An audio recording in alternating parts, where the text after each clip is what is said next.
TV party tonight! Oh, we got nothing better to do than watch TV and have a couple of brews. Don't want to talk about anything else. We don't want to know. We're dedicated, yes. To our favorite shows! Oh, my circuits! Everybody loves Hypnotoad. Scary dog! Pearson and Blurnsville. Futurama! Good evening. You are listening to a Radulich and Broadcasting premiere podcast, TV Party Tonight. I'm your host, the mandated reporter, and frankly, I'm mortified, Mr. Mark Radulich, and tonight, our favorite show is WWE Money in the Bank, brought to you by the good people at World Wrestling Entertainment, the WWE Performance Center, WWE Global Headquarters, and WWE Network, because we're all still on lockdown and can't see these things in arenas with crowds. Sigh. Less sigh. All right, tonight I ride with one podsman and one podsman only, but he's the best podsman. Ladies and gentlemen, he runs on the cosmic treadmill. He's a Chris on Infinite Earths. Ladies and gentlemen, Mr. Chris Sheehan, how do you do, sir? Hey, how are you? So happy to be here where we're going to find out together if the risk is worth the reward. Oh, goodness gracious. That could have been a fatal drinking game if you watched this program, even though it was short. God, the amount of times they said the risk is worth the reward, you'd be under the table. I'm liking the short pay-per-view format. No doubt. That was so refreshing that this wasn't a slog. I think they're really playing with the limitations that have been foisted upon them by the current situation. So I'm glad they got smart, and this wasn't a 4.5 hour just journey. I love a good ladder match. I love a good multi-man ladder match. My kids aren't watching wrestling. I'll call them into the room to watch a dozen people fall off a ladder repeatedly because it's good fun. It's good family fun. Sure, absolutely. And then we add in the. You remember that old game show on Nickelodeon, Finders Keepers? Do you remember that? I remember Double Dare. This was this would be on like right after Double Dare in the afternoon, and it was basically kids left to run around in like this house setup to find crap in rooms, and they'd be given a little hint, and it's like, okay, well, it might be somewhere where it it smells like bleach, and they'd go into the laundry room and they'd look for whatever. And this whole Money in the Bank thing felt a lot like I was watching an episode of Finders Keepers on Nickelodeon. It was that's not to say it was bad. It's just quite the opposite. This was a one match show for me. Like, honestly, if they had just showed the climb the corporate ladder, Money in the Bank ladder match with the men and women going at the same time, I would have been quite happy. Oh yeah, and I was kind of. It felt like for a little bit that was gonna be the entire show. I kept forgetting that there were other matches on the card. So it's when I saw them in the Performance Center, it was kind of like, oh wow, we're actually having matches too. I kind of wish they had started with it, and then we'll be back later, and then they would go to another match, and then let's check in with our Money in the Bank contestants, and they're having a food fight, and they just keep the backlot brawl, the Piper Goldust thing. Yeah, that would have been perfect, right? Sure. But alas, they ended with it, and they ended strong. But we'll get there. Yeah. Let's start off with our kickoff match. I don't know if you saw it. Jeff Hardy, David Cesaro. 13 minutes. I did not. Yeah. You didn't miss anything. I mean, it was fine. 13. Cesaro and Jeff Hardy are competent wrestlers. They know the WWE style very well. They are able to put on a competent match. Jeff Hardy is always best when he's falling off things. It's about the size of it. And Cesaro can wrestle a variety of different styles. Sure. They were fine. Did they say why Sheamus wasn't in the match? Because I thought that's what they were building to, the Jeff Hardy and Sheamus feud. Maybe at SummerSlam. Oh, okay. I got the impression, and I've done some reading online. I went to 411, kind of did some homework on this, and this was supposed to be like a test match for Jeff Hardy, see what kind of shape he's in. You know, like Steve Austin likes to say, like, oh, they needed a guy to get him in there and blow him up and work him out. Measuring stick, yeah. Yeah. And that's kind of Cesaro now. Sure. Jobber to the stars. So we'll move on. He's a damn good hand, yeah. Yeah. He's a good mechanic, as Steve Austin would say. Yep. All right. The New Day, who are your tag team champions, defeated the Forgotten Sons of Steve Cutler and Wesley Blake with Jackson Riker, The Miz and John Morrison, Miz Morrison, hey, hey. Hey, hey. Ho, ho. And the Lucha House Party, they dug up, of Grand Metalik versus Lince Dorado. I feel like they just did this on SmackDown. I get it. Well, it wasn't a four-way. Oh, like the whole month, tag. it felt like. Yeah. Like, the SmackDown and Raw both need some new tag teams. Oh, And yeah. Big time. They need to kind of exchange a few tag teams, bring some new tag teams up, create some new tag teams, because if I have to see some iteration of basically what we just saw at the Elimination Chamber, I'm going to poke both my eyeballs out. Oh yeah, no, this was I don't know why this wasn't on the pre-show, because it was just I'm going to steal one of your lines here. It was fine, but that's like as good a praise as I can give it. I had to actually jog my memory to remember who won, because it was just so unmemorable. The main thing that I can remember from it is how annoying Corey Graves was trying to remember Miz and Morrison's hip-hop names. It's like Jay Drips or whatever. It's like he just kept trying to shoehorn that in, and it's like, dude, it ain't getting over. Just stop. Yeah. Stop. So that was 12 minutes long, and for 8 guys in a match. Hey, the one positive thing I can say about this is at least we got the Forgotten Sons, and we didn't get the Usos. So, well, because one of them's hurt. Thank God Uso for small is hurt. favors. Yes. Well, he's going to be gone for 9 months. when it's not one Uso that's hurt, it's the other. So it's just the way it goes. Yeah, I'm good with them not being around for a while. Unless they become Roman Reigns' flunkies and he's a heel, you know, I don't really need him around. I heard some rumor, not rumors, but just speculation online about the erasing of Roman Reigns. Have you heard any of that? Like, where they're showing clip packages with like strategically leaving Roman out of images and stuff. It feels like he's being almost been wadded, kind of. Yeah, I have seen that. Like, he's out of the SmackDown intro or whatever. He's been out erased from different packages. Yeah, they did the cash-in, the Seth Rollins cash-in on the WrestleMania match, and they made it look like he had pinned Brock Lesnar to win the title. Like, they had him hit the stomp, and then they went to a black screen, and they counted 3, and then the bell rang, and so like they did not show Roman at all in that package. It was very weird. Well, he talked back. He stood up. He said, right? "I don't want to get the COVID.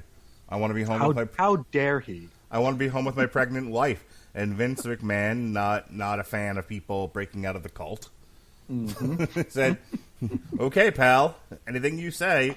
And then it was like, "Yeah, don't bring him back." Yeah. see if we can get Jacob Fatu from MLW, and we'll throw him in a vest. It'll be fine. We'll call him Roman Reigns. There you go. We own that name, goddammit.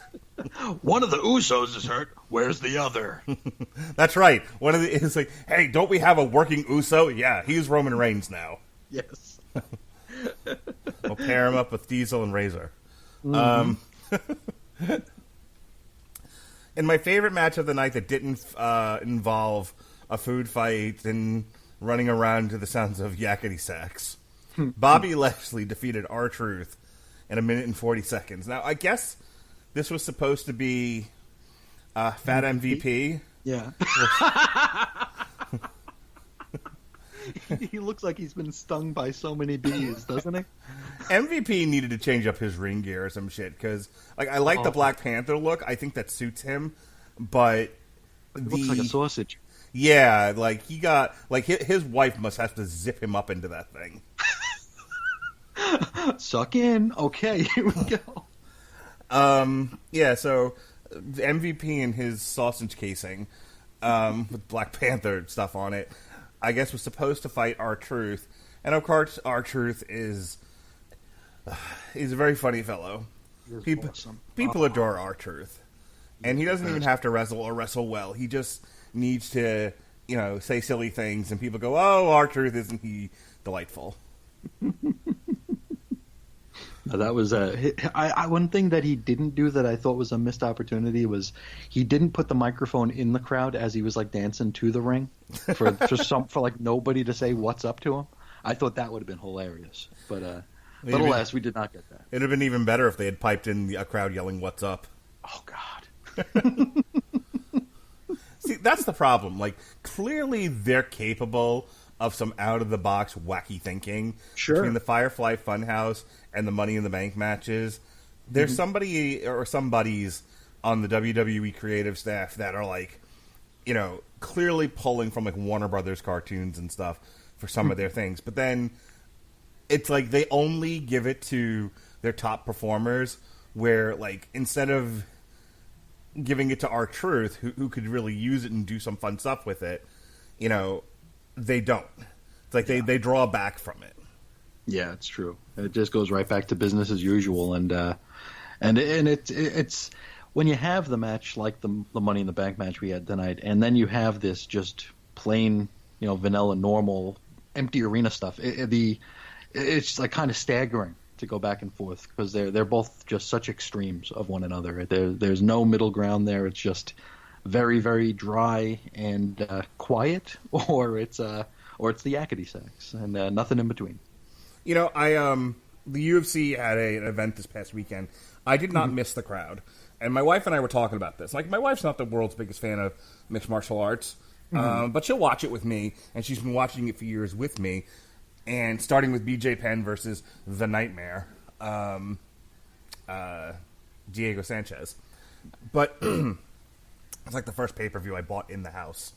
Though I'd seen a few before that. In any case, we were talking about how certainly when you have a big crowd, there's a sense of atmosphere. But when you're tight on the action, you don't really notice the crowd. First of all, they don't light the crowd up. Yeah, okay.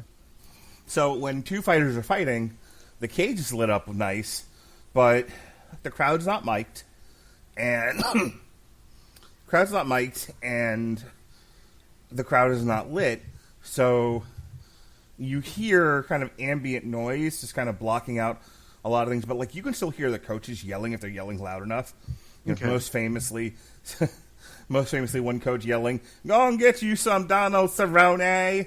One of my favorite things ever. And you hear like the slamming onto the mat and whatever. You can sometimes hear the referee, but you're very focused in on the fight. So Sure. in the absence of a crowd, I didn't really miss them. I don't think they really added. How did they stay? Was it just basically, a match? Did they have it like in a regular arena? Did they have it in a gym? Okay. They had it in an arena in Jacksonville. Okay. And they did some other wacky things with it. But the point that I'm bringing up is because you're watching a real fight and the focus of the camera work is on the fight itself, and it's not an interactive thing,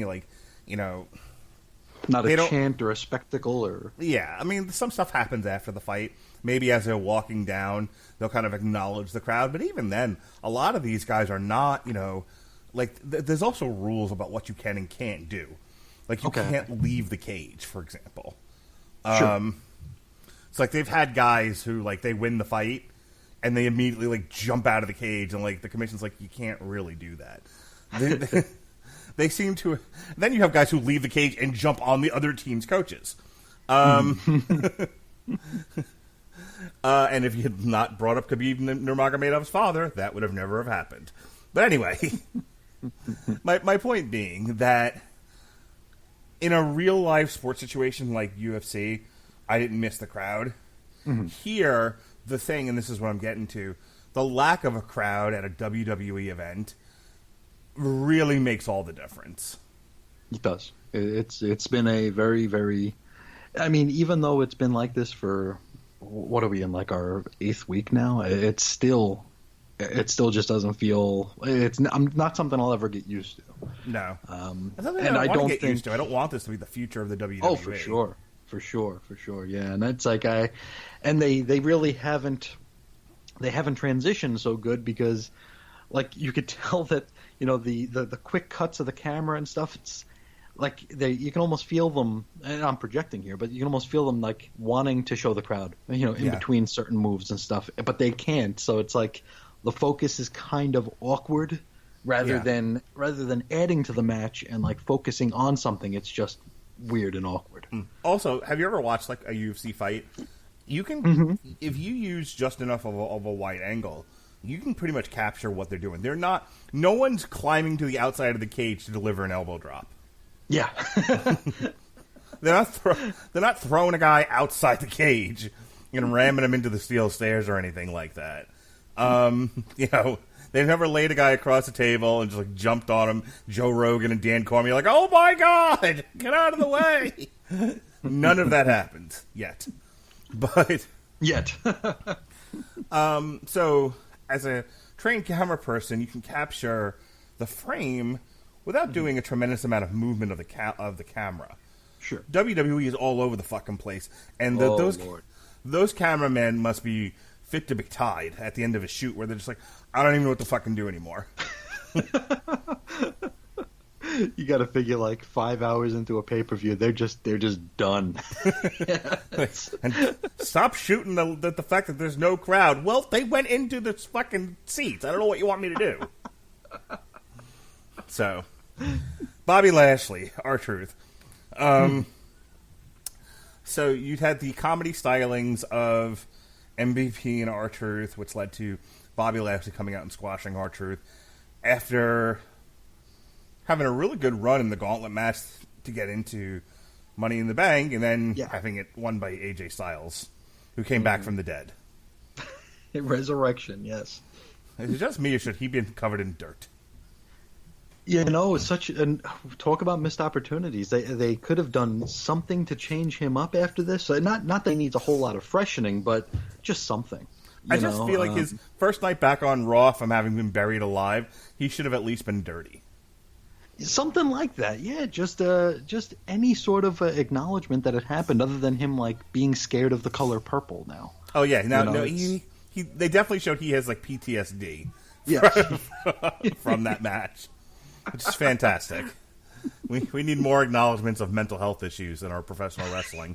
Because yes, the fine folks at World Wrestling Entertainment are the right people to put that to the forefront of our entertainment. They won't handle it poorly at all. Never. No. So that's that. Anything about... We've been talking a while now and about everything but this lack of a match. It was less than 2 minutes. You want to say anything about Lashley squashing R-Truth? This is how they need to book Lashley. They need to book him strong. They can't do this 50-50 even stuff with him if they want him to be what he can be, because he's not going to be a top technical guy. He shouldn't be a dude who... I mean, I like Sami Zayn, but he shouldn't be a dude who's selling for Sami Zayn, you know, for many minutes of a match. I think if we want to build him, this is the way to build him. Just have him plow through people, have him be, you know, unrepentant, and just plow right through folks. I think that's the only way he'll get over, and he'll probably wind up getting over as a babyface if they keep doing it this way. But I like this. I like the way they had him, you know, working. From the gauntlet match up till the pay-per-view, I thought they did a good job with him. Do you remember in the 90s, the late 90s, during the Attitude Era, the company actually had Dan Severn and Ken Shamrock in the company at the same time? Yes. And they seem to have run screaming from the obvious WrestleMania or SummerSlam match between those two. They put it on Raw. Did they? I don't even remember that. Yeah, they put it on Raw, and I think it went to a no contest because it was Attitude Era WWF. Sure. But yeah, that was the match that I think a lot of us were counting on seeing at some sort of marquee event. And right. Nope. Like, I feel like they that they could have set that up for either WrestleMania 15 or WrestleMania 2000, which would have been 99 or the year 2000. I can't remember when Dan Severn left the company, but Shamrock was there for a while. Shamrock left right after Jericho showed up, so he left it in mid '99. Okay. Severn was in the Brawl for All, which was what? That was early late 98, late. Oh, Yeah. Okay. So yeah, they were there for a pretty decent clip of time. And like you said, no brainer. They each had a win on the other guy, and why not have a rubber match that you can actually book and work? You know? Right. Which, depending on the timeline, I don't know how that they didn't book that at SummerSlam or the Survivor Series. One of the big shows, sure. Yeah. So I bring that up to you. You've now had 2 opportunities to have Brock Lesnar and Black Lesnar fight each other, and they keep running away from like the obvious matchup between Bobby Lashley and Brock Lesnar. And if this is maybe like building up towards Lashley versus Lesnar at a marquee show, okay, but like they, I feel like that in the first, the Bobby Lashley's been back for a while now. They really could have done this before now. Oh yeah, they didn't know what they were doing. They had him. When he came back, they had him as a smiling babyface who was annoyed that Sami Zayn made fun of his sister's mustache or something. It's like that was like the whole angle. It's like, and then he was with Leo Rush, and the Leo Rush pairing was really good. I enjoyed that. It was. Leo Rush was a doing very good pitchman. Yeah, Leo Rush doing his best Flavor Flav. Like all he needed was a giant clock and a top hat. No, that was great. That was a very good pairing, and it played to it made Lashley bigger, which I think you need to do, especially if, like you said, if they can put him up against Lesnar. The comparisons have been there his entire career. I mean, when Lashley came in 06, 05, everybody called him Chalk Lesnar or Black Lesnar. I mean, that was just, it's like, okay, this is the guy they got to replace Brock, and until now, they haven't been in the same place at the same time, but here we are, and it feels like we got close, like before he turned heel the first time. I think it was like a Roman versus Lashley match for a Brock match, and Roman won, so he didn't get the Lashley match. Yeah, the last thing I heard is that SummerSlam's probably not happening in the TD Garden Center. Okay. That's, this is going to be another Performance Center show. Which makes me sad. Yeah. That's just, that's August, and we're in fucking May. That's May, yeah. But, and so maybe they save that for when we can have crowds again. But if they can start building up Lashley now and kind of reconfigure the title around so that, assuming we have crowds again by next year's WrestleMania in Los Angeles, they really do need to headline that with Lesnar versus Lashley. Oh, that'd be great. That just that'd be a clubber. That'd be good stuff. And I mean, I would say like they should, if they have to do stuff at the Performance Center, I would have them destroy it. But they've kind of overdone that in the short time they've been there. They've had people destroy the Performance Center like 3 or 4 times already. So I was going to say, we just did that. We did that with Edge Norton, and we did that with Edge tears. Norton and Gargano and Ciampa. It's like, okay. But yeah, the law of diminishing returns there. Which, by the way, at least with Gargano and Ciampa, they had some ridiculous music. Can we get some lively music for these shows? Fucking go watch Roadhouse. And the fight scenes, there's always lively music. Like, I want to hear, if they ever do another one of these where they're fighting all over the place, I want to hear like "You're the Best Around" from the Karate Kid. It's like one of those "be careful what you wish for" things. I remember they did an NBC special for, I think it was WrestleMania 27 or 28, whichever one had the Hell in the Cell match with Triple H and Undertaker. They did like the NBC special where it was that match and the main event, just like as a fake ass Saturday Night's main event. And during the Undertaker and Triple H match, they played Katy Perry's "Fireworks" the entire time. So like the Undertaker coming out, and it's like this poppy music about fireworks, and it's the Undertaker. It's like, you got to be kidding me! But how do you miss the obvious fucking like Metallica or Motorhead with those two? Right? Yeah, but no, Katy Perry. All right, The Undertaker versus Triple H, set to Cinderella's Night Song. Singing night songs! Sorry. Charlotte versus Becky, set to Here I Go Again by Whitesnake. Oh, Lord. Well, that's one thing we won't be seeing for a while, and that's okay. Yeah, really. Yeah, we'll talk about that at the end. Yes. All right, moving on. Bailey versus Tamina. She was accompanied by, I don't always love Sasha Banks, and I think she's a dainty little thing who, if a strong wind picks up, she'll break something.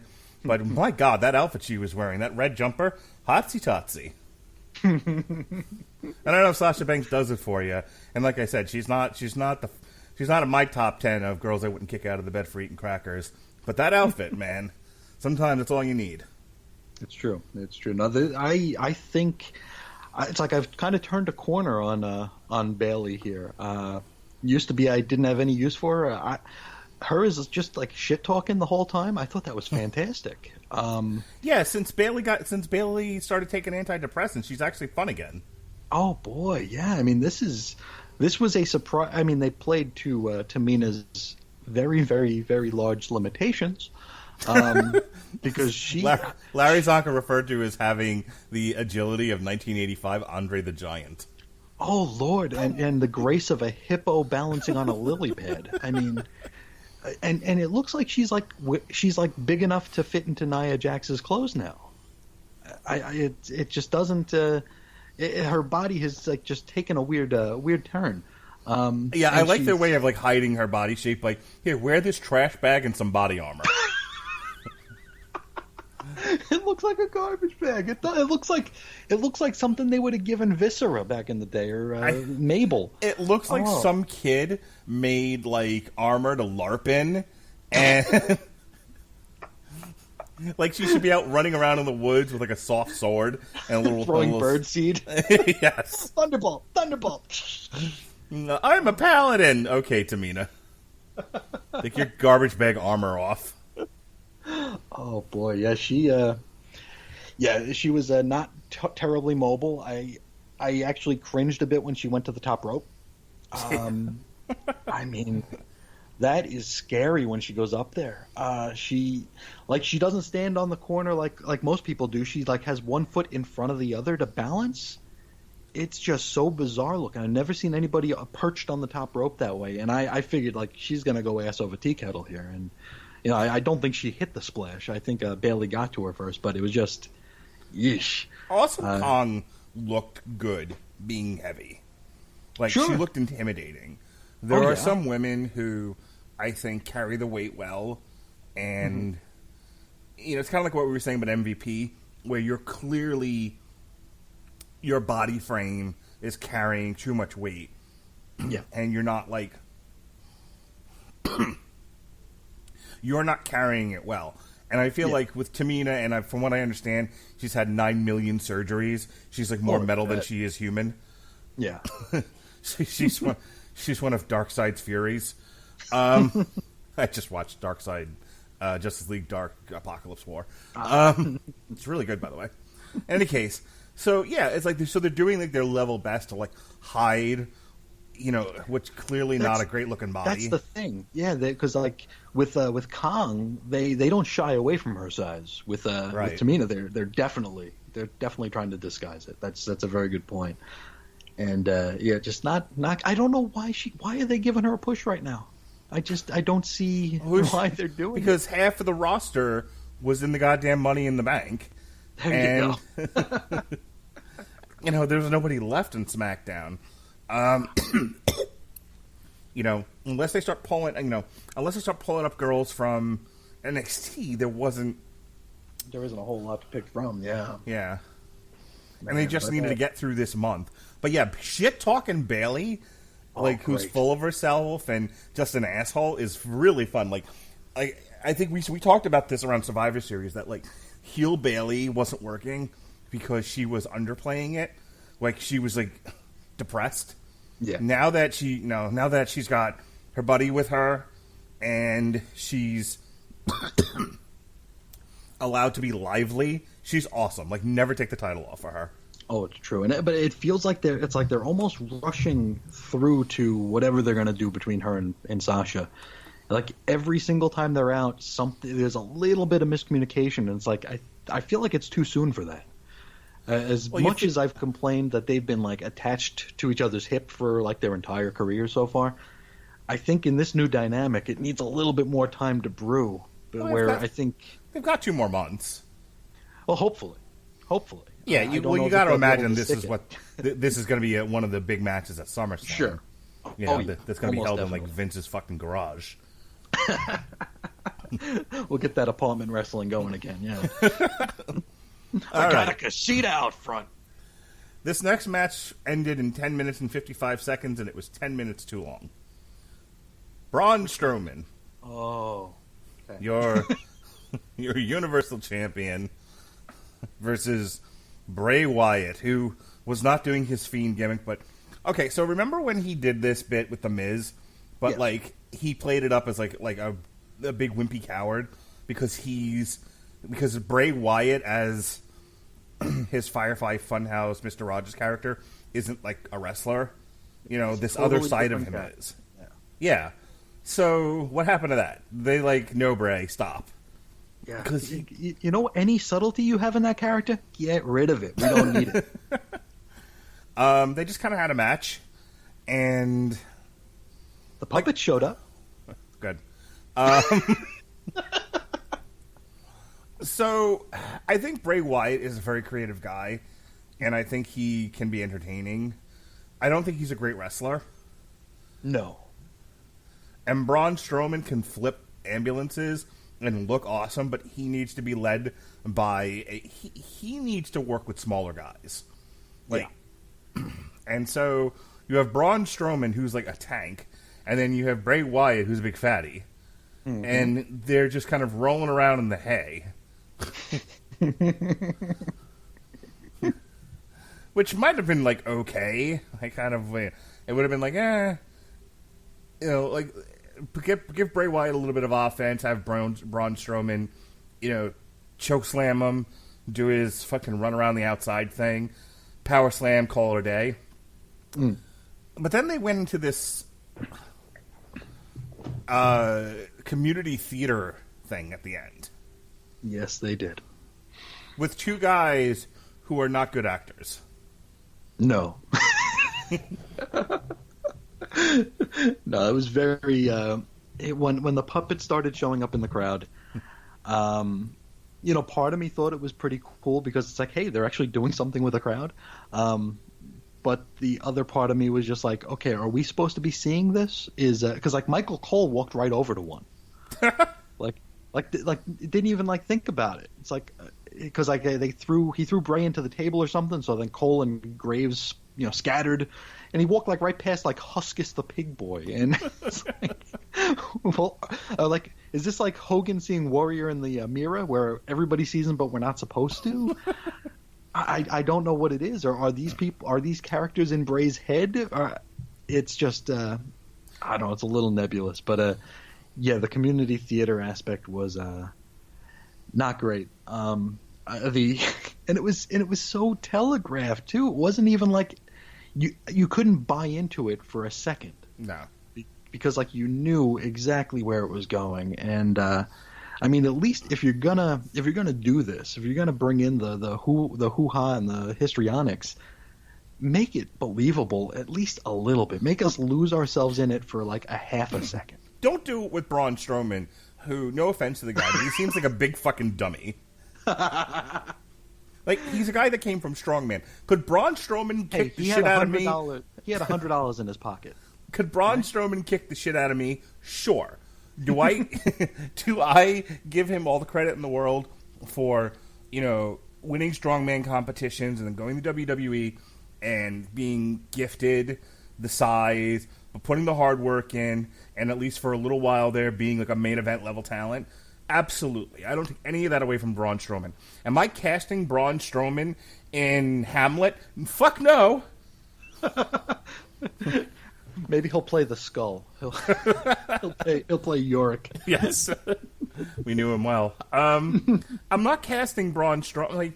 Like there are guys who have like transitioned who might have seemed like big dummies, but like they crossed over into film, and it worked out for him. I don't see Braun Strowman being one of those guys. No, I don't. He is not a Kurgan the Interrogator. That's for sure. Like Big Show seemed like a big dummy, but I don't know if you've watched his Netflix show, but it's really funny. I've been meaning to. I haven't seen it, though.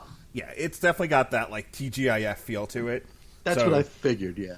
So you just don't go in thinking this is The Office. Yeah, it's not high art, yeah. No. But, Big Show, Batista, John Cena, these were guys who obviously had charisma and could build on that for an acting career. Braun Strowman does not have that. No. So Braun Strowman's the wrong guy to be in a match where your finale is some sort of Luke, I am your father kind of dramatics. Yeah. Totally, yeah, because he got the black sheep mask because they and an interesting bit of continuity which we're not accustomed to from WWE. They brought up the black sheep mask. And they filmed. They showed the packages where they were trying not to show Rowan and Harper in the background as best they could. They weren't always successful, but yeah, he puts the mask on, and it looks like he's about to turn himself over to Bray, which nobody bought for a second. And if there were people in the crowd, they would have been poo-pooing it. And then ultimately, he reveals that it was all a ruse, and he power slams Bray, and that's the end of it. It was me, Bray. It was me the whole time. Son of a bitch. It's not great.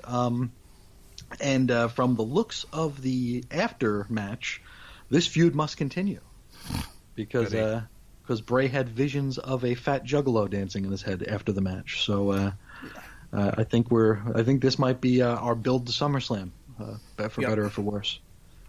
Some iteration of Strowman versus The Fiend. Yeah.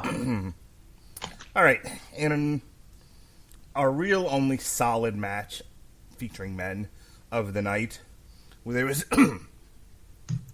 just solid, good old-fashioned, good guy, bad guy wrestling, no bullshit, no theatrics, no nonsense, no yakety sax.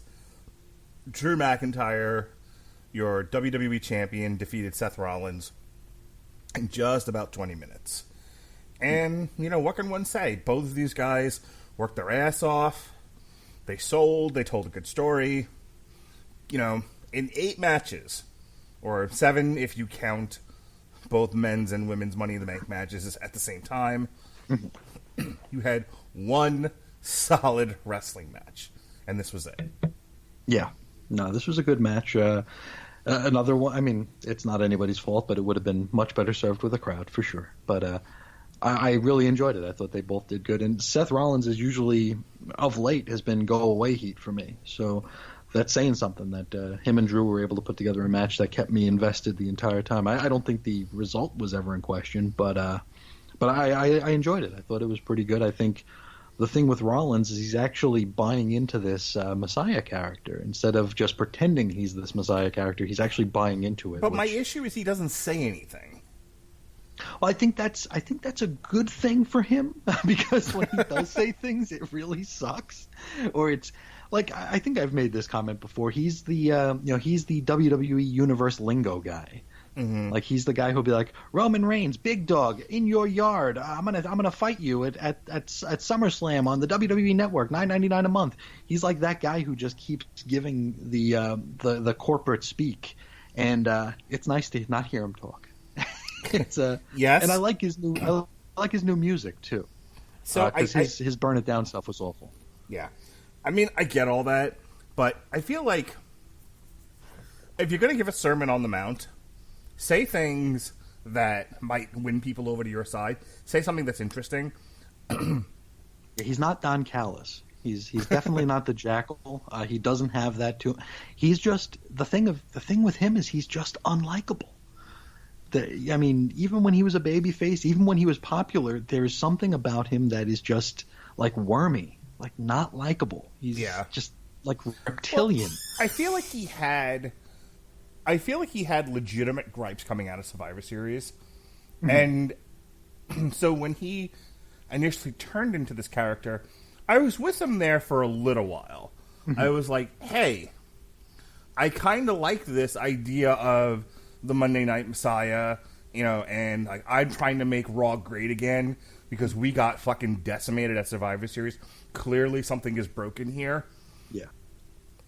And I liked that, like, on Twitter, he was kind of the, shameless fucking guy sticking up for WWE, even though everyone else thinks it's bland vanilla garbage. He's like, we make the most money, so fuck you. Okay, I'm with you. That's an argument I can buy. And I feel like that's the kind of stuff he should be saying. Like, his feud with Kevin Owens should have been like, why should anyone listen to you? You're a short, fat slob.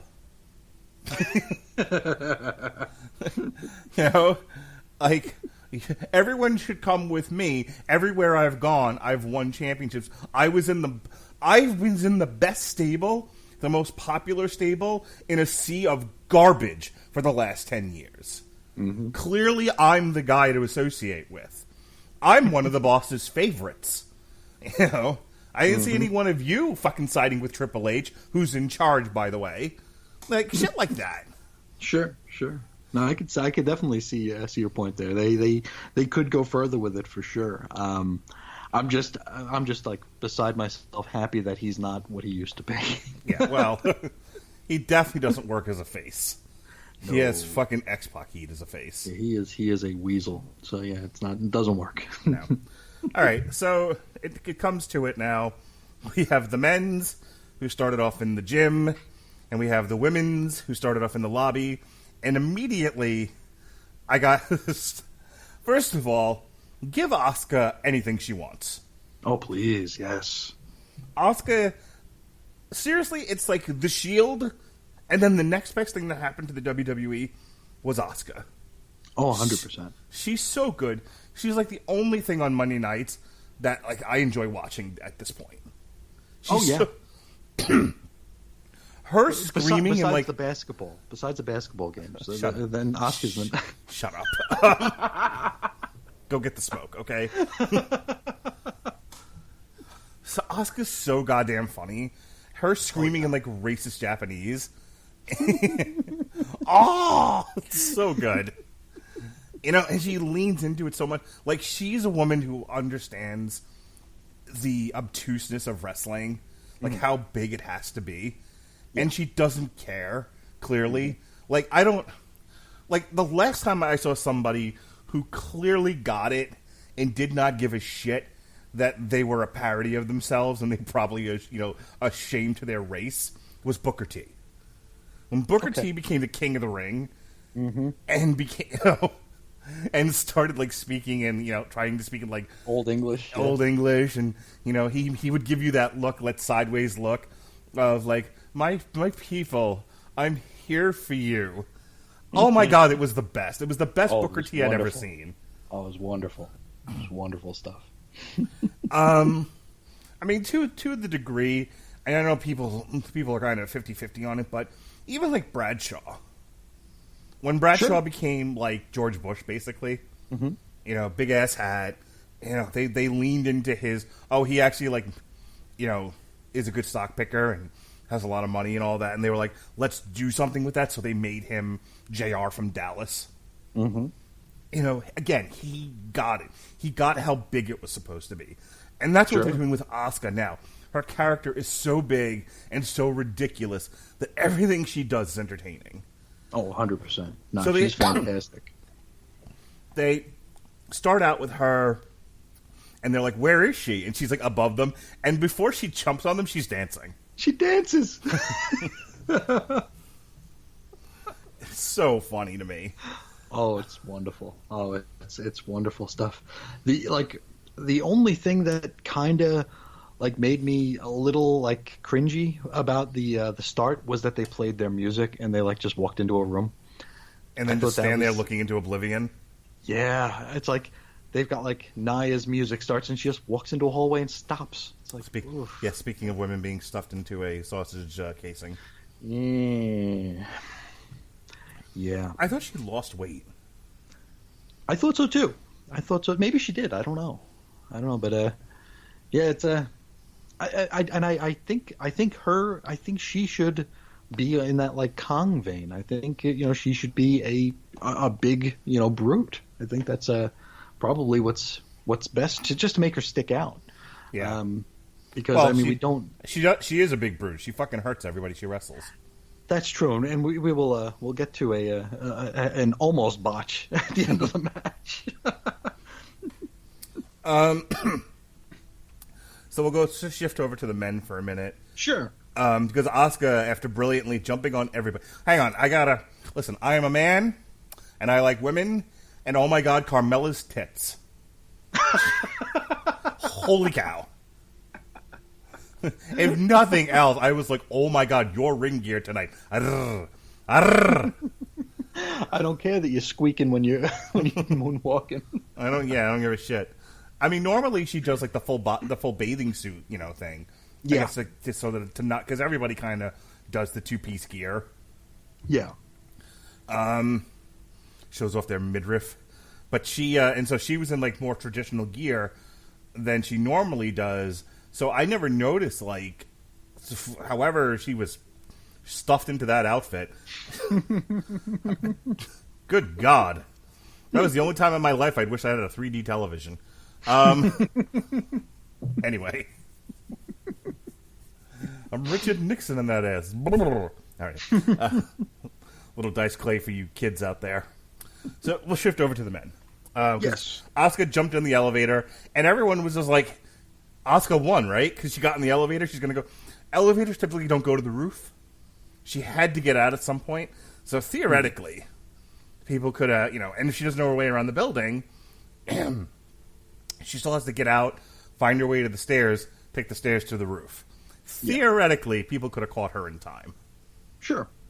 All right, moving on. The men started off in the gym. We shattered yet another mirror. Mm-hmm. Yeah, we got the bad luck of having to deal with King Corbin for another 7 years. It looks like. Yes, and then there's everyone's hero, the working class man Otis, who was yelling "sex and reps," which somebody in a chat that I was in was like, "Is he yelling sex and reps?" Like, no. That's what I thought. That's what it sounded like. I thought he was saying sex and rats. I'm like, what? There's no way they're talking about that here. Sex and rats. We're at a gym, sir. What do you think is happening here? Sex and rats. Nope, sets and reps. Because they're in a gym. Get it? Yes. And we were off, and it's so funny to me because, like, if the idea is to run just to get to the top of the building, why so many of them were, like, committed to fighting? Yeah, taking the scenic route. I don't know. If I'm down there with like 6 other guys and I'm trying to, win this thing, I'm just making a fucking break for it. I'm taking supermarket sweep at that point. I'm taking one. You're all running to the turkey. I'm taking a good swing at your head, try to incapacitate you so I can make a run for it. I did like Otis planting the big barbell on AJ's chest. Though. I thought that was pretty smart, and we don't know how he got out of it, but he did. He's a smart guy. I'm sure he wiggled his way out. This needed better music. Yeah. Even if you don't want to do yakety sax, because maybe that's a little too on the nose. This needed very lively music. Yeah. Yeah. Because this was. At the end of the day, this was a comedy match. It was, as high as the stakes were, this was a funny haha. Right. And it was done very well for the most part. But they needed to, because they tried like the epic like superhero movie music throughout, and it's like that doesn't fit. No. I mean, we're watching people throw food at one another. That's not what we. That's not the sound we need. At one point, Dana Brooke takes a picture of herself over the head, which was hilarious. Poor Dana Brooke. First of all, they announced her at 5'3", she's like shorter than everybody else, like in the match. Mm-hmm. So poor gal. She's another one who they barely ever use on regular television. Sure. Just for whatever reason, Vince hates her. So she got some really funny spots, though. She got the picture frame over the head, Yep. which was comical. She got the fake Money in the briefcase, and the totally edited in, not there in person Stephanie McMahon. The Zoom call. Yeah. Stephanie's Zoom call. Wow. Right. That was bad, dude. That was God. bad. Yeah, because I guess they have a room that's like that has a Money in the Bank briefcase on top, and I guess this is like something that they have all year round. Right. Because one of the writers who got fired or furloughed mentioned it. That I guess like their first day on the job, they said that they're going to take the briefcase, and everybody loved them after that or something. But so yeah, she got that briefcase, and then Stephanie called in via Zoom, and we were supposed to believe she was in the room with them. And wow, it was. If you think Stephanie's a bad actress in like live and in color, oof. Seeing her in her den, pretending she's in the office. And then there's Dana Brooke reacting to her because nobody there is a good like dramatic director. So, like, as a director, if you're directing on a green screen and you're like saying, "This is like George Lucas in The Phantom Menace," the thing is that way. Run that way. Okay, react now. Ah. That was pretty bad. Yes. WWE presents The Phantom McMahon. They also should have gimmicked the case so that she opened it and a pie comes out. Something, right? Just have fun with it. Yeah, because it would look like there was actual money in there. Right. I don't know what that was. It was like those McMahon dollars or whatever, but who knows? The other thing is Dana Brooke is obviously mentally retarded because they kept they kept showing the briefcases on top of the building. They said you have to climb to the roof. And she sees a briefcase in the conference, and she's like, there it is! Yeah, I got it! She thought she was on Finders Keepers. That's got to be it. Oh, man, that was so bad. So bad. Go ahead. Oh, but Stephanie wasn't the only cameo we got here. I think our first cameo was back with the men fighting, and Ray would not help AJ get out of underneath the barbell, so we follow Ray, and he's running up the stairs, and they're all the mad chase here. It was what was that? What's that movie? A Mad World or whatever. It was sort of like that. And he comes across a bathroom, and we hear a toilet flush, and out of the stall comes Brother Love in the absolute worst paint I've ever seen him wear. It looked like he was in the middle of a heart attack. He looked like, it's like, do we have any pink paint? No. Do we have any tomato sauce? Yeah, we got that. Dip your face in the tomato sauce. It looked so bad. I needed more. I needed more cameos. For sure. There should have been more, for sure. The fact, everybody that's still alive and mobile, and even some that aren't, that was in the WrestleMania 17 gimmick battle royal. Sure. Everyone should. The Iron Sheik should have threatened to to humble somebody. Yep. Nikolai Volkov and another wrestler should have done a trading places He's thing. dead. Oh, Nikolai Volkov's dead? He's dead. God damn it. Sound the bell 10 times. I had a whole joke planned for that. Because remember when Nikolai... Boris Zhukov's still alive, I think. Yeah, nobody would have known the difference.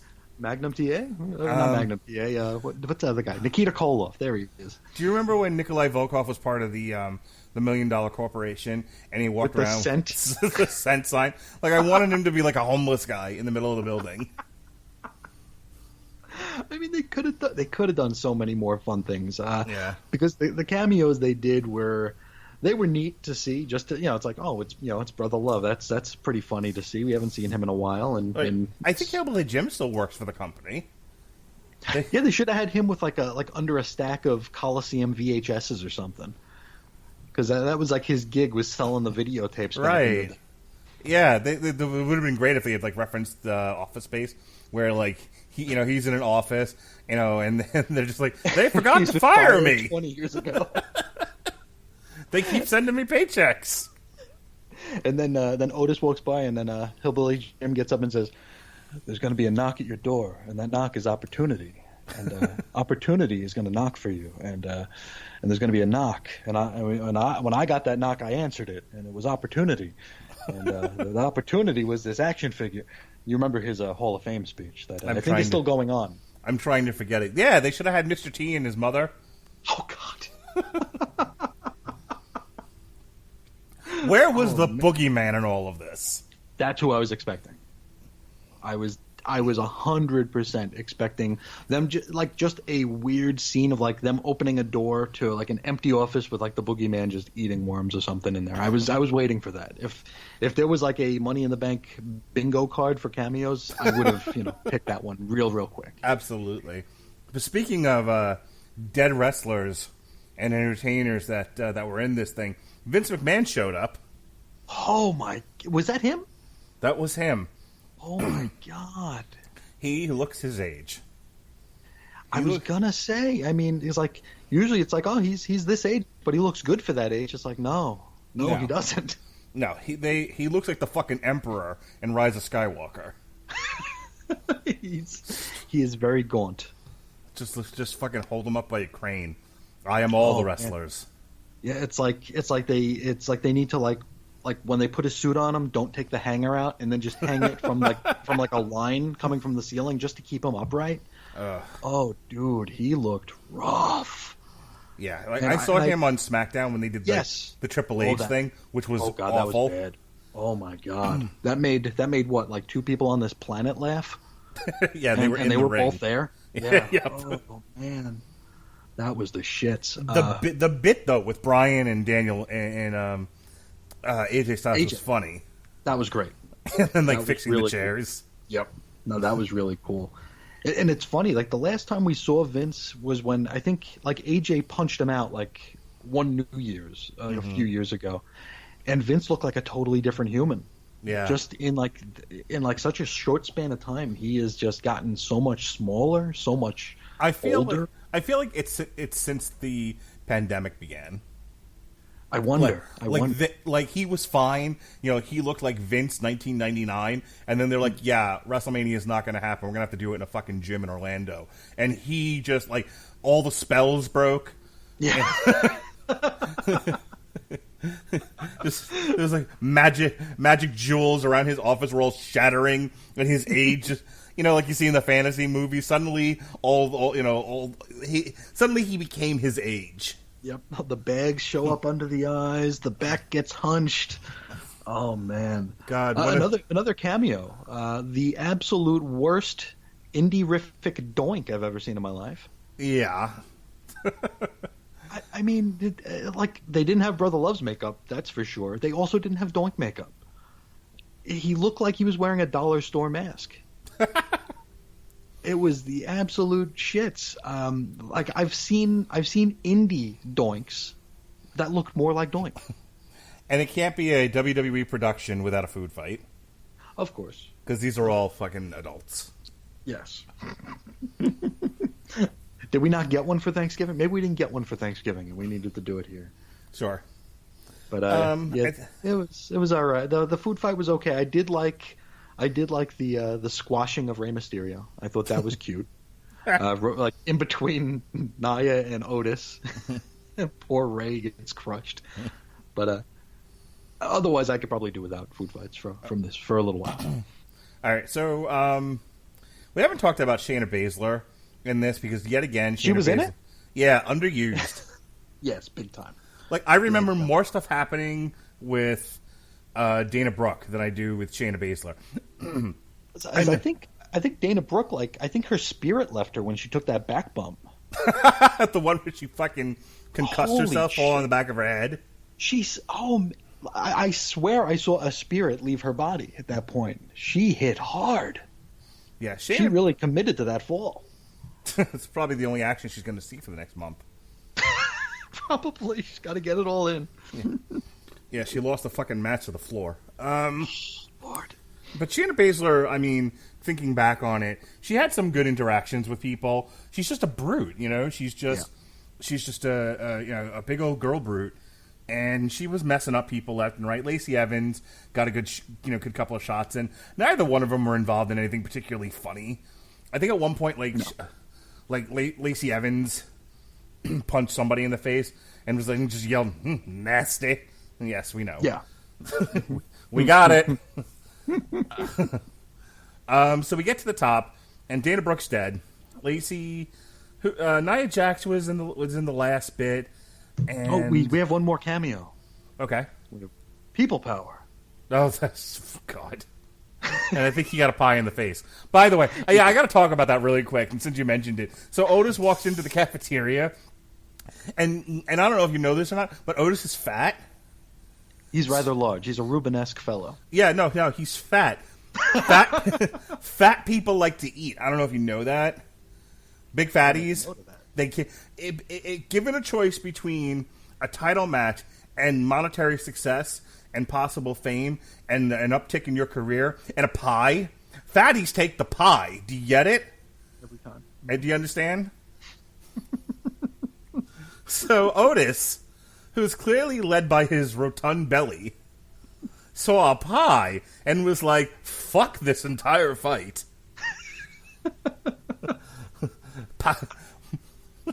Pies and reps. Pies and sex. That's right, pies and hell. Someone call Carmella. And then, of course, what's his face there? Johnny Ace zooms in the room. Yep. Does the people power thing, mugs for the camera, and takes a pie in the face, which is always funny. So does he live in the office or something? I don't know. He's just on his little scooter in the office. It's funny. They let him out of the broom closet. Oh, and then one more thing before we get to the roof is the fact that Baron Corbin yelled, "I'm going to the roof," before they went to the roof. Good. Like, what? Baron. Somebody you could have said that on the ground floor, dude. Somebody was like, "Why do they push Baron Corbin?" I was like, "Because here's the thing.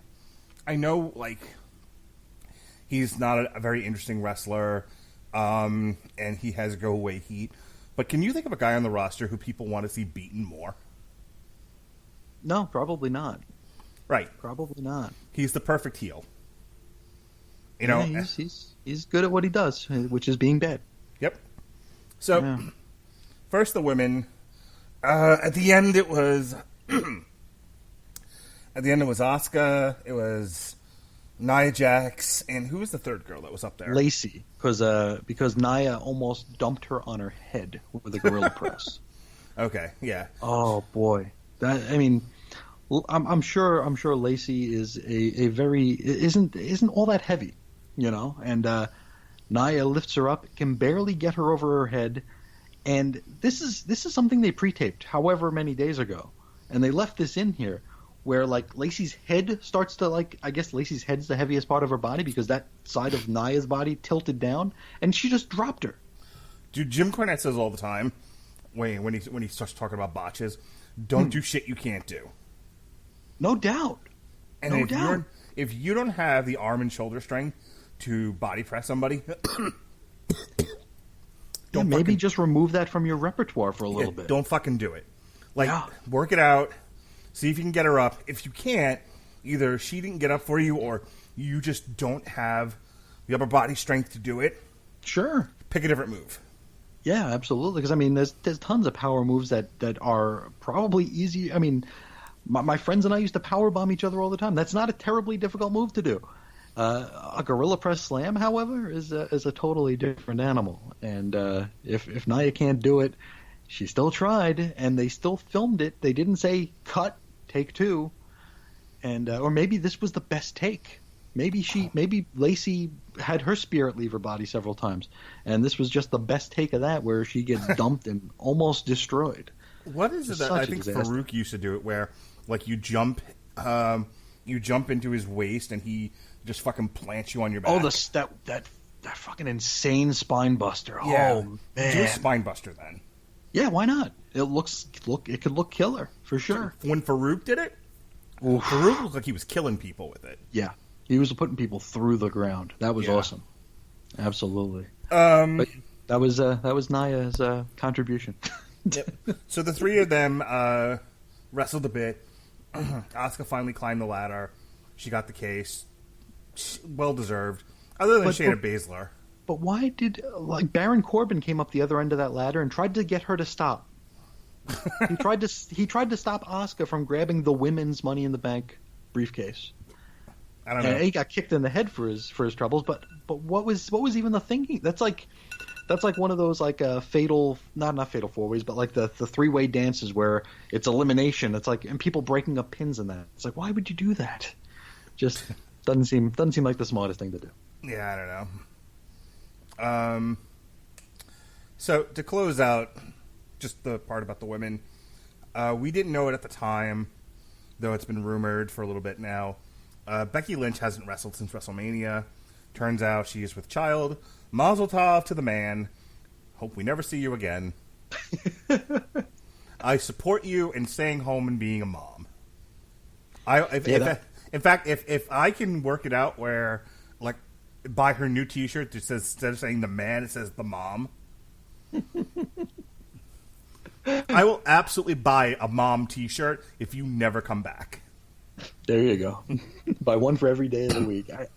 I wonder, because I haven't been following any rumors or anything. I just thought that and actually I've been fast forwarding through so much of the weekly television that Becky could have wrestled twice on every show and I wouldn't have known it. Sure. But when I heard, it's like, I'm thinking like, well, was she pregnant at WrestleMania? And even if she wasn't pregnant at WrestleMania, should she really be hanging out in the Performance Center? I mean, it's like right now during this outbreak, that just seems like a very strange thing to do. But yes, all the best to her. I think she definitely. I don't know that I necessarily need her to go away forever, but I do think she needs a break, and I'm glad she's getting one. So, yeah, I can't imagine. First of all, her baby's due in December, and then you got to imagine she's going to take time off, for the first 6 months this kid's around. I figure like SummerSlam 2021 might be the first time we see her, if that. Yeah, I told my wife, I'm like, I don't think she's coming back full time. I think she'll come back. I think she'll be back for the Royal Rumble 2022. Because I know she's got a lot of acting gigs lined up too, so I think this might just be her saying farewell to the weekly grind. And and like not even being mean, like she's not my favorite. Like again, I've said this a zillion times since we started doing these shows. I think there was promise there when she initially turned heel and then got turned face by the fans because everyone hated Charlotte and Vince. There was promise, but kind of like with Seth, she didn't do anything with it. Yeah. She just kind of became an asshole, and I lost interest. And like her matches were not that great. Like she had some hot fire with Asuka, and here and there she would have a decent match, but she wasn't lighting up the ring either. No, definitely not. So Asuka is now your WWE Raw Women's Champion. Mm-hmm. Absolutely. And just a quick comment on how that was handled on Raw. I don't know if you saw it. I did. Genuinely great performance from Asuka in terms of staying in character, but not being an idiot. Yeah. And being, at least portraying genuine happiness for Becky and like surprise. Yeah, I thought that was really well done. I was a little afraid they were just gonna like have Asuka like laugh at her or just leave the ring. Ha ha! You'll have a baby. You are pregnant. Your career over. with the thumb across her throat. No, I thought it was very well done, and the genuine happiness that Asuka showed, and the hug. I mean, that broke me down a little bit. I'm like, oh yeah, this is the way they should have done this. It's another one of those things that it was a damn shame it wasn't in front of a crowd because, as tired and as fatigued as we are of Becky, if this is her swan song, I think she deserved a round of applause on the way out the door. But very well done for what the limitations put them in. Agreed. All right, so let's talk about the men. Baron Corbin killed 2 people. Murder! He murdered Rey Mysterio and he threw him off the roof. And then after you've committed your first murder, it becomes easier to do another one. That's the hard one. Yeah. Yeah. The rest of them are easy peasy. So then he murdered Aleister Black. They should have had him levitate back up, Like fucking Superman. like just like in like the like sitting with his legs crossed, like he does with his little like yoga pose, and just floating up. It's just ask Baron Corbin, why did you try to throw me off this building? That didn't work last time. Why do you think it would this time? Why would you? But yeah, he just threw the two guys off the roof, and it's like such a stupid thing because the way they explained it away was garbage. Well, here's the problem: they did an aerial shot. Yes. So you know that like there's like a roof, and then there's like the penthouse and another roof. So it's so they fell like, I mean, even in real life they fell, however many feet Onto a crash pad. Yeah, of course. But I just thought that was one of those things that you don't do because you can't. There's no way you're going to stick the landing because either someone murdered someone else, or you totally give up the fact that this is all bullshit. The only way it would have worked, is if they had done the it has a specific name, but like when Aleister Black went over. Oh, the Wilhelm scream. Yes. They should have done Wilhelm and Goofy. There you go. That would have worked. And like when and then after like a minute or so, you just hear like clanging pots and pans. A car horn and then a woman scream. See, that would have been good. That would have been great. That would have played up the tone very well. And then Baron Corbin just kind of reacting to it. Like, ah! And then they get back to fighting, and 2 seconds later you hear another crash. Just like the little residual. It's like, huh? Yeah, if you're going to do that, you got to lean into it, not do it. I mean, this was, not to go back to our last story, this was like the half-pregnant way of homicide here. It was just, and I remember like hearing all week that like, oh, Vince jumped off the building, to show that it was safe to do. Like that was like the big thing. It's like, Vince showed them, huh? Did he? I didn't know that. That's what they said. They said that there's a big stunt planned for this thing where someone's going to get thrown off the roof, and Vince demonstrated it to show that it could be done. Did anyone say, "Hey, the last time you tried this, you killed a guy in the middle of the ring in Missouri"? Shh. No, this is without any kind of safety cable, so you're okay. Okay. No, but this is just a free fall. This is just a free fall, and as Jim Ross told us, you can learn how to fall off of a 70-story building. Absolutely. But I just the whole week I'm like, oh, someone's going to get thrown off the roof, so I figured like there was going to be this big, dramatic, and overblown, silly thing, and no, it was just this was like when Mark Henry threw a stagehand through off a little stage at Raw. It's like where he threw them like into the darkness. Like he could have fallen 5 miles or he could have fallen 5 inches, and it doesn't matter. And I think that's what this match was being built to, at least from the preliminary stuff, the reports of the crash pad being somewhere around the building. But so who was at the top of the ladder when this thing was over? Who was where? Who was at the top of the ladder? Aj Styles was on the top of the ladder. Okay. Yeah, and then they were. Go ahead. Then Corbin went up, and they started duking up top. Right, and they got the case, but they lost their grip on it, and it just fell into Otis's hands because he's apparently too fat to climb a ladder. Yes, he is. He can't have actively won it. He had to passively win the match because he's fat. And what happened? Like Daniel Bryan didn't come back up, did he? He was like laying dead somewhere. Okay, fair enough. Yeah. So Otis. Yep. People. I was happy with Asuka or Shayna Baszler winning. I was fine with, and Asuka won. Now she's champion. It's all good. Rumor, people's kind of just conjecture is that Otis will end up losing the case to Dolph Ziggler. That he's not really going to challenge for the title.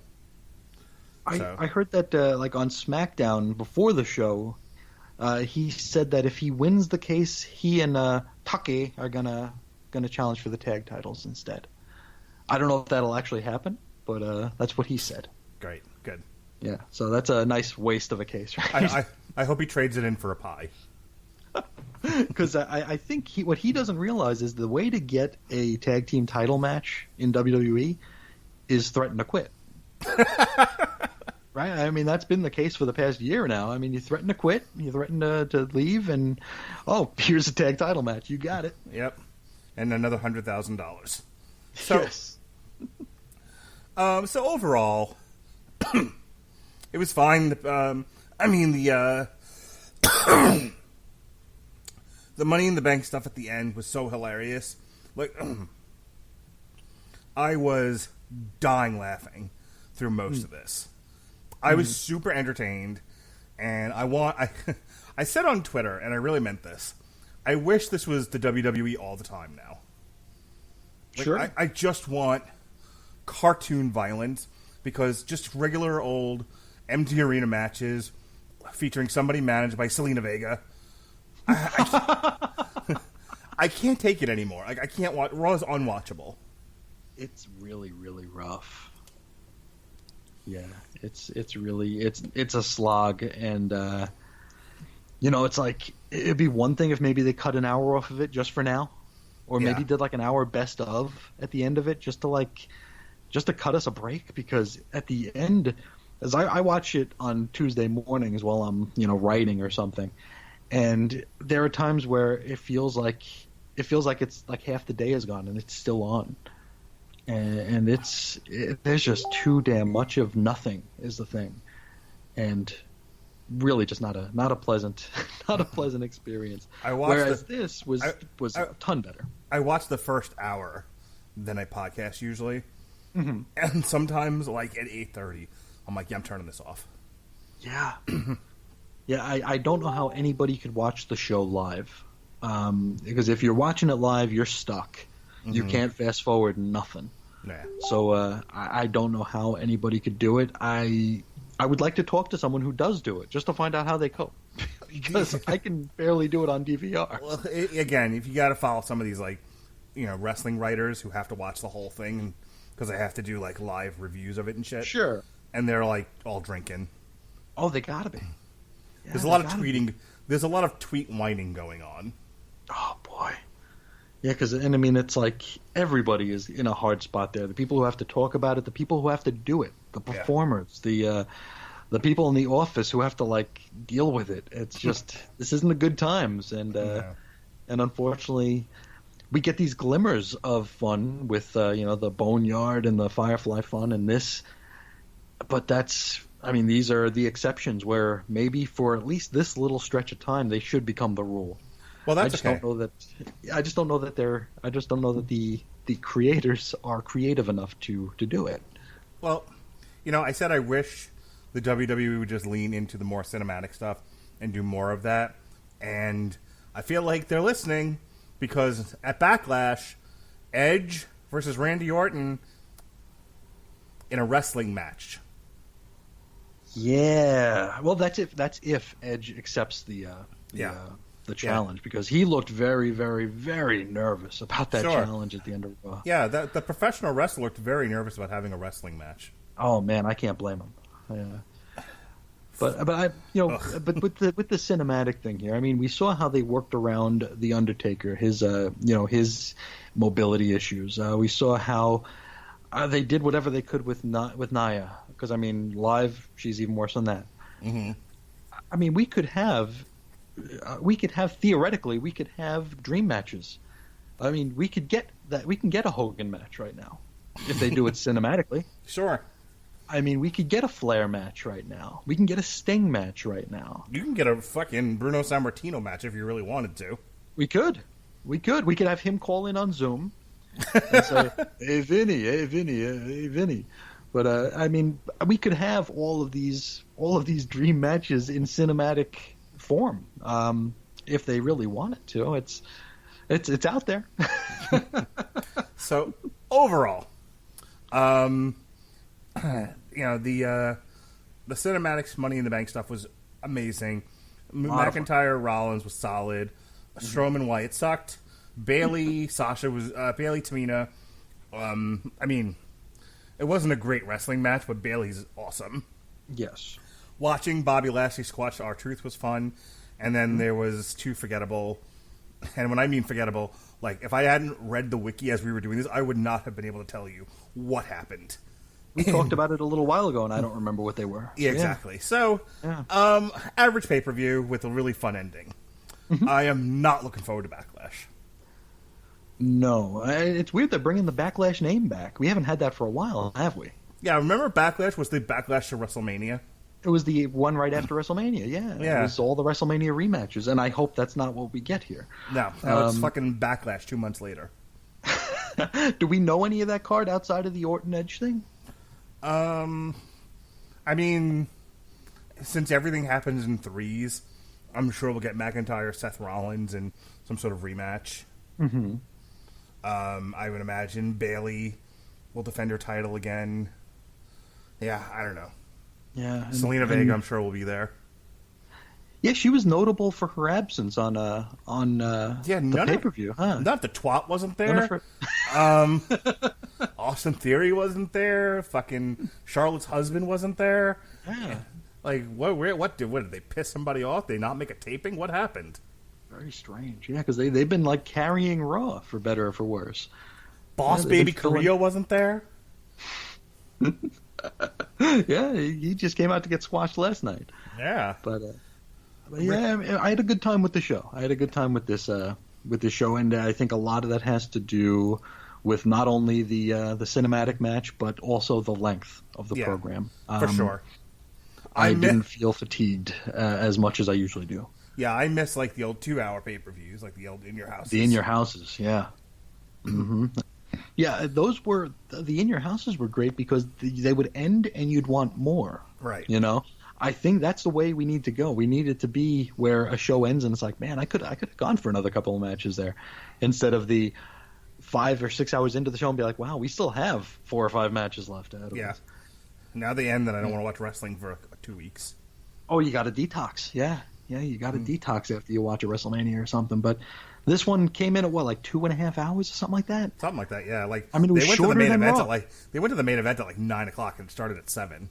Yeah, I mean, it was shorter than Raw, and this was another one of those cases where I watched it a little bit late, so I could like fast forward through video packages, and I turned it on just like you said, like 2 hours into the show, figuring, okay, I'm halfway through it.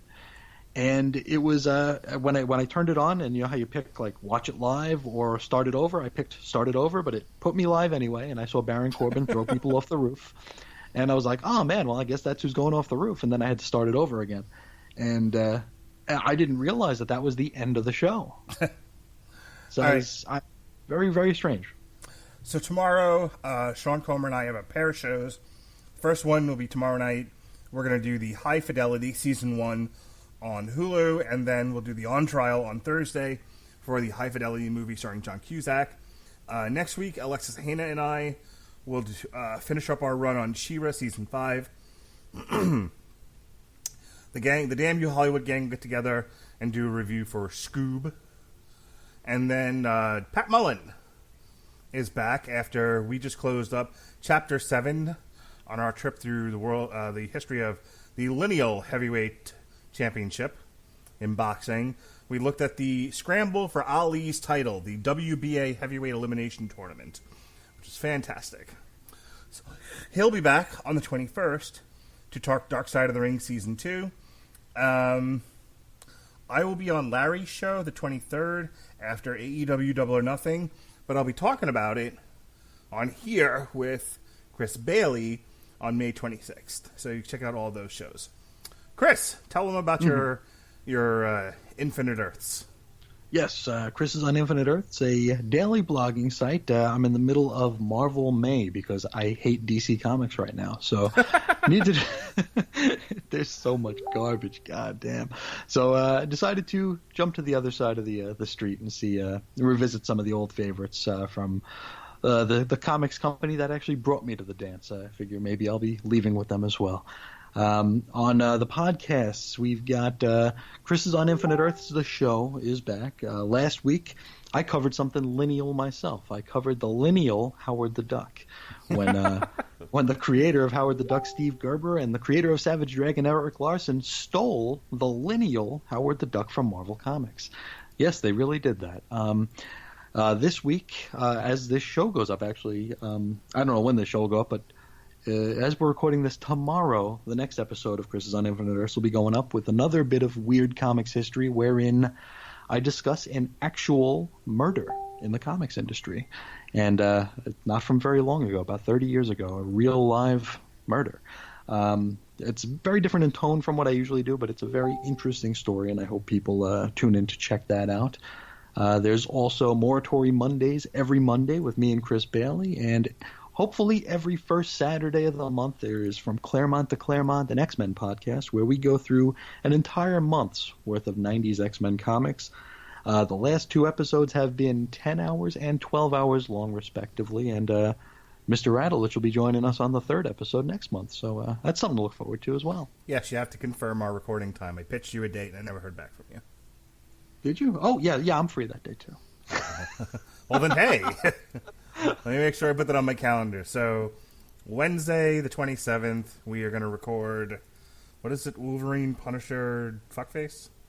Yes, the three of them. Wolverine, Punisher, Ghost Rider. Yes. Yeah, that seems fun. Yeah, I think it'll be a good time. Okay. It's on my calendar now. And hey, now I have four shows that week. All right. So thank you for joining us on this episode of TV Party Tonight. For Chris Sheehan, be well, be safe, and behave.